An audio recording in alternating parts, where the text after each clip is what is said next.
welcome to my channel. My name is Brianne Beebe. I'm a high school math teacher, and in my school, I'm known as the organized teacher.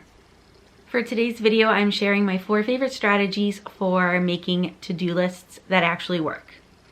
To-do lists are usually pretty basic, and while they're great and they work, and I'm definitely someone that needs to write things down and then cross them off, doing the same to-do list all the time, it doesn't stay as effective for me. So I actually have to switch up my method, and I go through all of these methods throughout the school year, and some I use in conjunction with one another.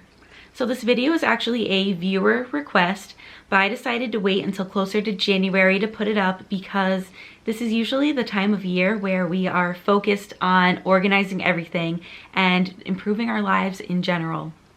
And to that end, throughout the month of January, I'm hosting the Organized Teacher Challenge. I'm sending out weekly emails with a simple task to help teachers get their lives organized for the rest of the year, but starting in the month of January. So if you want to be part of the organizational journey, make sure you sign up using the link in the description box below. And without further ado, let's talk about those strategies. My first list making strategy is to use a brain dump. So you want a piece of paper, maybe even like a whole tablet. If I have multiple things going on, like the week before break I had my regular planning plus PBIS stuff to do, I put a line down the middle just by folding my paper in half. And for a brain dump, it's disorganized, you're just getting everything down on paper. So I like to use this for anything that I'm trying to get done throughout an entire week or an entire month. Or if I just have a lot on my mind and I'm feeling overwhelmed, I just like to get everything down on paper. And then once I have a brain dump in place, I can kind of use these other methods that I'm about to show you.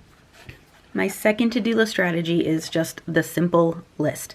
I like using the Post-it notepads that have the lines. I like the longer ones. And this is what I've been using lately, and it's really good for things that need to happen in a sequence. So first thing I'm doing today is filming this video, and maybe I should have put clean the fridge and microwave above mopping the floors. But it's great just to have things in order as you need to get them done. And this is what I've been using for my to-do lists lately. My third list strategy is using my planner, but color coding everything. So this is the Blue Sky planner. I buy this in Walmart or Target every year for school. So I'm used to this layout, and I love that they have the space here, plus the actual to-do list here. So I color code, and anything that's in green and on this side is events happening that day that are unique. Like I only have lunch duty on Mondays and Tuesdays, but not Wednesday through Friday. And then for my tasks here, anything in purple is something that I wanted to get done before school started. Anything in blue was something that I planned to do during the day at school. And then anything in pink, like these, is something that I needed to do at home. I like this method because it's a simple way of being able to block my time and also to block it off by days. So when I have a brain dump, I oftentimes end up with tasks that need to happen on a specific day, and then I will go back to my planner or my regular to-do list and just kind of jot down what needs to happen on Thursday versus Friday, etc. My last method is to use a to-do list where the times are blocked. So I have my days of the week across the top, and then the different times of the day that I would be taking care of these. So this list actually I have not used since the very beginning of the school year. So everything that's here is from back then.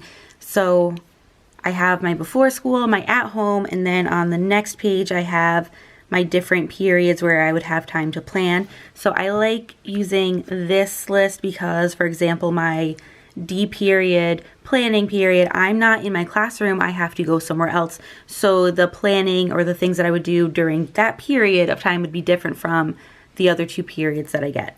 I know that I'm so extremely blessed to have 3 different planning periods every day.